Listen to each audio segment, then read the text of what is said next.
Hola mi gente, hello friends, welcome back. This is going to be day 1 of 90 days of Spanish. What are we going to be doing? Well, on this series we're going to be learning Spanish in 90 days. What does that mean for you? Wherever you are, if you're a beginner, if you're an intermediate, if you're an advanced, you're going to be using these videos to learn two things mainly. Number 1, learning techniques.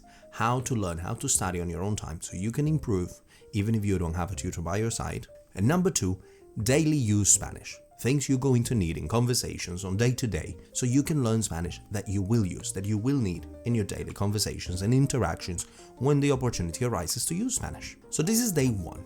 Before we get started, if you're new here, my name is Edward. I've been teaching languages for over 10 years. When I first started, I could only speak Spanish. Now I speak 4 languages: Spanish, English, Chinese, and Polish. And here I like to share with you my experiences, what I've learned and how I've done it so you can do it as well. Day 1, let's get started. We're going to be going over 3 points. Daily conversation practice.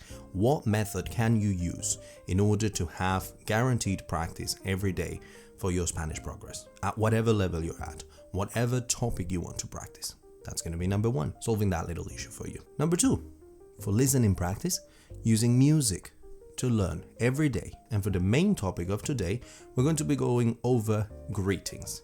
Now, of course, if you are already learning Spanish, maybe some of these greetings are not new to you, but we're just going to go over all of the possible greetings that you can use in Spanish so that you can just get them out of the way. Let's go ahead with number 1. How do we ensure that you have daily practice, daily conversation, especially for any topic?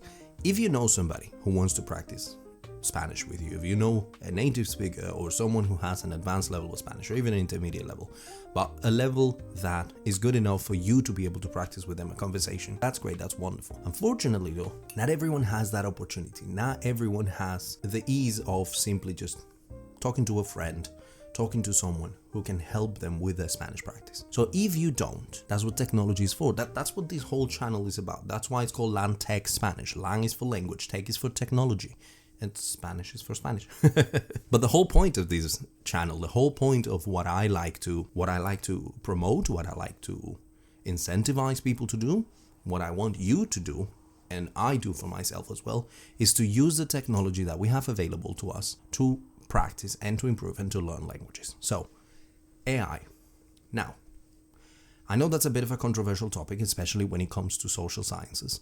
I have my own thoughts, a lot of thoughts, on AI and its use and its moral implications, etc. But that's for another day, that's for another video. Here we're just talking about the very specific use that I do believe is a benefit, is beneficial, and it can be helpful for us language learners to use it to practice conversation, to practice every day. Because you're not going to find someone to practice with every single day who has time every single day. And even if you get a tutor and you pay a private tutor, like if you pay lessons to study with me, well, maybe you're not able to pay for lessons every single day, or maybe the tutor just doesn't have time to have a class with you every single day. So that's where this comes in handy. That's when it will be helpful. So how do you do that? Well, you can use, what's this one called? Gemini, I think, isn't it? Yeah, Gemini. Gemini is Google's one. You can use that one. It's very useful, it's very accurate, it's very good for conversations. You could use ChatGPT, whichever you prefer. I think those two.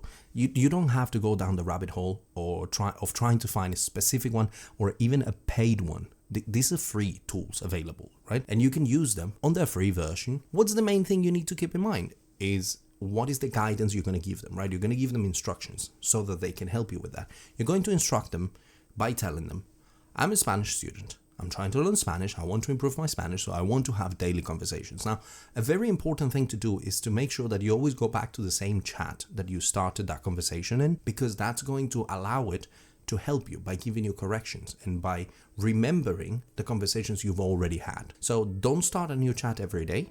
Go back to the same chat every day when you practice. Now, how long can you do this? Well, it's up to how much time you have. If you're really, really busy on a day and you haven't practiced any Spanish today, well, give it 5 minutes. Sit down for 5 minutes, have a little chat. You can do it with voice recording. It'll listen to your voice. It will reply back to you. It will reply back at you, so you can practice a bit of listening. You can practice a bit of speaking. If you're not feeling like that day, you can do it on text as well. You have both options. That is, I believe, the most powerful way in which we can use these chats to help you improve your Spanish. And like I was trying to say, I didn't finish that point, but the prompt that you need to give it is, I'm a Spanish student, I'm learning Spanish, my level is beginner, my level is intermediate, my level is advanced. And you tell it, I want you to act as my language partner. I'm going to be having a conversation with you daily where you can help me learn and practice. You could suggest a topic if you have an idea that day of what you would like to talk about, what you would like to practice, what you would like to know more about, or it can come up with topics for that day for you. That's another useful thing. Sometimes it's really hard to come up with a topic to practice. It can give you suggestions, right? So I would say that is one of the most useful things you can do with AI in terms of practicing language. So that's point number one. Now, number two is using music to practice listening. This is something I have said so many times to so many students, and I will keep repeating it because I used it when I learned English, I used it when I learned Chinese, I've been using it with Polish. It just works. It's so useful, it's so good, and it's so simple. All you have to do is you pick a song. Let's say, I'll give you a recommendation. If you don't know what song to listen to in Spanish, I'll give you a recommendation. Go and find Sin Bandera. Right, that's one of my favorite bands. Go check it out, Sin Bandera. And pick any of their songs, really. I like all of them, but pick any of their songs. You pick a song, and then you say, okay, the assignment for this week is this song, this particular song. How are you going to do it? You're going to listen to it every single day. You're going to listen to this song. For the first 2 or 3 days, you're not going to look at the lyrics. This is very important. You won't look at the lyrics for the first 2 or 3 days. You're just going to listen to it as many times as you can manage without getting sick of it, without getting bored of it. You know, like rotate it with other songs of yours, like, you know, your usual playlist, just add it to your playlist. What you're going to be trying to do these few days at the beginning is you're going to be trying to understand as much as you can. Pay attention to the lyrics. Try to sing along with it in your head. How many words can you understand? How much can you understand? If you're a complete beginner, then it's probably going to be very challenging and you should focus on just understanding words here and there. What words can you catch? If you're an intermediate, then you're probably just going to be focusing on phrases, full phrases that you can understand. If you're already advanced, you probably understand pretty much the entire thing, so then you should be focusing on the message behind it. What does it mean? What does the song really say? And what is the author trying to say? And are you able to express that in Spanish? Can you write down or say out loud what the song is about in Spanish? Can you retell someone else what that song would be about if you're an advanced Spanish learner already? So you do that for the first few days. Once you've done that and that song is already engraved in your head, you feel like you can almost sing along with it, even if you don't know all the lyrics. That's when you go and look at the lyrics. Okay? So you sit down on day 4, pen and paper and your song, and you play it and you try to write down the lyrics. Try to write down as much as you can. See how much you can write down. Then look up the lyrics and compare your lyrics to what you see on screen, to the actual lyrics of the song. Then listen to it one more time and read the whole thing. And then you'll see how much you understood, which ones you didn't, highlight the new words. On another video, we're going to be going over how to take notes when you're learning a language and how to separate new vocabulary and how to improve and enhance how much vocabulary you can learn and how to remember and memorize vocabulary. There's a lot of techniques for this. We'll talk about all of this in future videos, so make sure to subscribe if you haven't already so you don't miss all the future videos about how to learn and how to learn better and more efficiently. But for now, this is what I'm telling you. Take notes on all of the things that you're learning through the song and through the chats, and you do that for 1 week until the end of the week when you're like, I know this song. I know everything about this song. I know every word in this song. I understand all the phrases in this song. I understand the meaning. I understand the message. I understand all of it. If you have questions, if there are things you don't know, well, 2 options. You can go to your AI chatbot and ask, hey, I'm using this song, and this is the lyrics, and this particular bit over here, I don't understand. This word, I'm not sure what it means, or I don't know how to use it. Can you give me some examples? Right? Or you can book a class with me, and I'll help you with any new words or any phrases that you're not sure how to use, or just leave me a comment down in the video, and I'll answer your questions. So that would be what you do every week, and every week you pick a new song and you go again and you keep going until you become used to not only having Spanish songs be a part of your daily life, a part of your daily listening for entertainment, for enjoyment, but also helping you slowly build up that vocabulary, that library in your head of words and phrases that you could learn from songs that you're probably not going to find that easily by just, looking them up on the dictionary or anything like that. It's more natural because they're written in songs, and songs are reflections of real life. Okay, and now for the main topic of today's class. The main topic meaning actually teaching you some Spanish, some useful daily conversation type of Spanish. Like I said, today we're going to be going over greetings. Now, if you're already an intermediate or an advanced, don't click off yet. There might be something in here good for you, or you might review, or you might want to ask some questions. Maybe you'll clarify something. I always believe that it is a very good idea to go over the basics every now and again and make sure you haven't forgotten. Make sure they're still there, right? Make sure they're still solid, right? Make sure you cover all your foundations. Okay, so let's go over them. First, basic greetings. I would say there is 5 basic ways in which you can greet people in Spanish. First, hola. Easy, simple. Hola means hello. H-O-A-L, hola. Very good. Number 2, buenas. Buenas. Now this one, especially in Latin America, when you're just walking by and you pass somebody, you could say buenas and they reply back to you, buenas. Buenas means good. It just means good. So it's almost like saying good day, but without the day. We don't say day. We say buenas, buenas.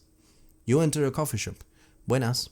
You want to ask somebody a question, but you want to greet them first. You don't have to say hola, tengo una pregunta, I have a question. You could simply go with buenas, tengo una pregunta. That means hello, I have a question. Right? It's almost like an excuse me, but at the same time it's a greeting. So you're being polite along the way. Now, this evolves into others, because we could have good morning, good afternoon, and good evening. So it stems from the same thing. Buenas, well now if it's morning, buenos días. Buenos días, that's good morning. Días means days, I know. But we don't say good morning with the word for morning, we don't. We say good days for good morning. A bit weird, I know, if you translate it like that. But that's how we use it, that's the use of it. Buenos días, good morning. Now, what about the afternoon? Buenas tardes. Buenas tardes. Good afternoon. Buenas tardes. Now, pay attention here. They're in plural. In English, it's singular. Good morning. Good morning. One morning. Good morning. It's not good mornings, right? Well, in Spanish, it is plural. It's buenos días. It's plural. Buenos días.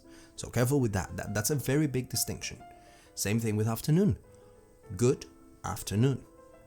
Good, just the one. Afternoon, just one, right? Afternoon is just the one. Well, in Spanish, no. In Spanish, it's plural. Buenas tardes. Buenas tardes. And then for the evening, buenas noches. Buenas noches. Again, plural, not singular. Good evening. Now, a very cool thing, I think, because it makes your life easier if you're learning Spanish, you don't have to learn one for good evening and one for good night. Right? When I learned English, I had to learn, and it was a bit confusing, the difference between good evening and good night. I was like, what do you mean? They're both buenas noches. They're both the same thing. They are in Spanish, not in English, but they are in Spanish. So that means that whether you want to say good evening or whether you want to say good night, same thing. Buenas noches. Buenas noches. There you have it. Okay, so that's the basic greetings. 5 greetings. Hola, buenas, buenos días, buenas tardes, buenas noches. Now introducing yourself. 3 ways you can introduce yourself. Me llamo Eduardo. I am called Eduardo. Me llamo. I am called. It's a reflexive verb, so me llamo. Or you can simply say I am. Soy, the verb to be, for yourself, conjugated for first person. Soy Eduardo.